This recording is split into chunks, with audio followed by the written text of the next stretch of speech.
로크와 몽테스큐에는 말했습니다. 선거권은 하늘이 부여한 불가침의 권리다. 그리고 이 하늘이 부여한 불가침의 권리는 대한민국 헌법 24조에도 그대로 들어갔습니다.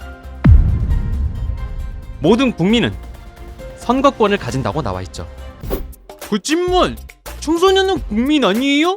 우리도 대한민국 국민이라고! 근데 우리는 선거 못하게 하잖아요!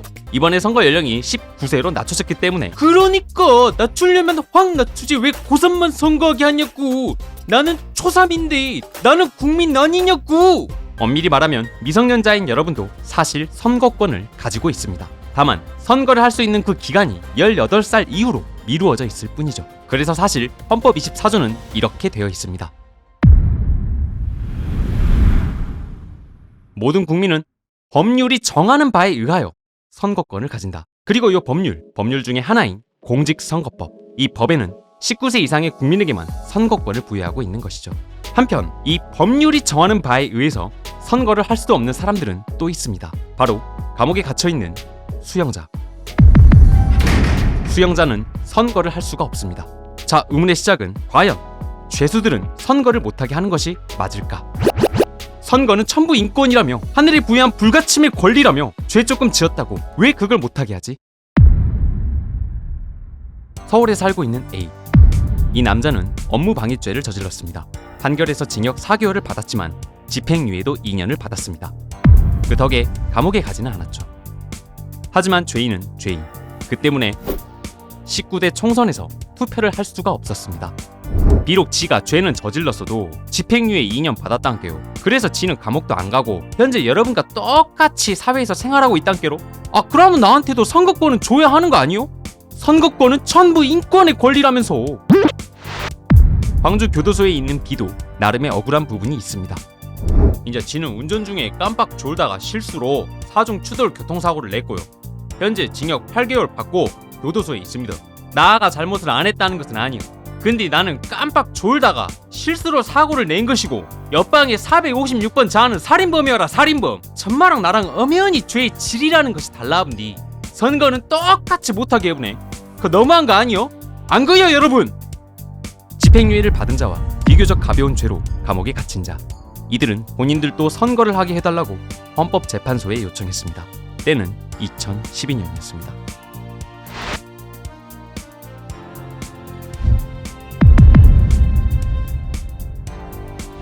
그래, 듣고 보니 저 사람들 말이 일리가 있어요.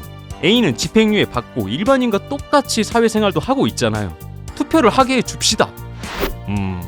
감옥에 있는 B는 어쩌지요? 엄연히 범죄는 무겁고 가벼운 것들이 나누어서 존재하잖아요. 이것을 전혀 고려 안 하고 감옥에 있는 사람들을 싸그리 다 선거를 못하게 하는 거는 조금 아닌 것 같지 않아요? 선거 그 기본권이잖아요. 기본권의 제한은 늘 최소한에 그쳐야 한다는 원칙이신 것들 아니죠? 그래도 가벼운 죄를 저지른 사람들은 투표를 할 수 있게 법 좀 바꾸라고 국회에다가 말해봅시다. 오케이, 듣고 보니 일리가 있습니다. 좋아요, 좋아. 그럽시다. 그렇게 헌법재판관들의 결정으로 국회에서 법을 바꿉니다. 결국 죄를 저질렀지만 집행유예를 받은 A와 같은 사람과 감옥에 있지만 죄가 비교적 가벼운 B 같은 사람들, 즉 1년 이하의 징역을 받은 사람들은 선거를 할 수 있는 길이 열렸습니다.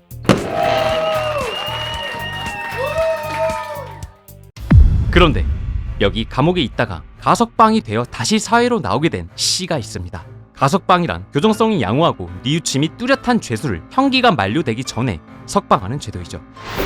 나는 무기징역 받고 감옥에 있었는데 내 워낙에 착실하게 감옥에서 잘 행동해가 20년만 딱 채우고 밖으로 나왔다 아닙니까? 아, 그럼 내도 인자 사회인이랑 다를 바가 없다 아닌겨? 그런데 내 처음에 무기징역 받은 것 때문에 선거는 죽을 때까지 못한다 아이가? 아니, 집행유예 받은 A도 사회에 있다는 이유로 선거하게 해줬다면서. 내도 선거하게 해도 집행유예를 받은 사람, 가벼운 죄를 지은 사람이 선거를 할 수 있게 되자 이번에는 징역을 살다가 가석방을 받은 사람도 선거를 할 수 있게 해달라는 목소리가 나왔습니다. 과연 헌법재판소의 재판관들은 C를 어떻게 판단했을까? 가석방을 받은 사람까지 선거권을 주는 거는 조금 그렇지 않습니까? 아니, 왜냐하면 사실 선거를 못하게 하는 것도 일종의 벌을 주는 거거든요. 가석방을 해주는 것만으로도 감사한 줄 알아야지 말이야. 어디 선거권까지 달라는 거야? 아니 집행유예를 받은 A도 사회에 있으니까 선거하게 해주자면서요. 가석방 받은 C도 이제 사회 나왔는데 선거하게 해준다고 나쁠 게 뭐가 있습니까? 똑같이 사회에 있다고 해도 집행유예를 받은 A와 가석방을 받은 C는 엄연히 다릅니다. A는 애초에 죄가 가벼우니까 감옥에 안 간 거잖아요. 반면에 C는 원래 죄가 무거워서 감옥에 간 사람들입니다. 지금 감옥에 그대로 있어도 전혀 이상할 게 없는 사람들이란 말입니다.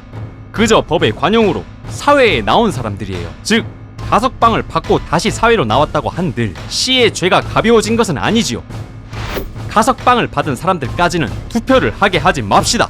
결국 헌법재판소의 결정으로 감옥에서 가석방을 받고 나온 C와 같은 사람들은 현재 투표를 할 수 없습니다. 이에 과거에는 투표를 할 수 없었으나 현재는 투표를 할 수 있게 된 사람들은 집행유예를 받고 애초에 감옥에 안 간 사람들, 1년 이하의 비교적 가벼운 징역을 받은 사람들이죠.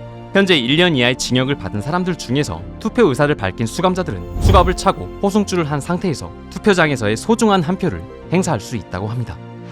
대한민국은 이처럼 누구든 선거를 할 수 있는 자격이 있다면 선거를 할 수 있는 제도가 잘 갖춰진 나라입니다. 선거는 우리가 나라의 주인으로서 행사할 수 있는 가장 직접적이고 효과적인 방법이죠. 동시에 지도자에게 민주적인 정당성을 부여하는 수단입니다. 투표합시다. 하늘이 부여한 천부 인권의 권리를 누리자고요. 오늘 준비한 인사이드 스토리는 여기까지입니다. 스토리가 마음에 드셨다면 구독과 좋아요를 눌러주세요. 늘 여러분이 궁금해할 속 사정을 치밀하게 들여다보겠습니다.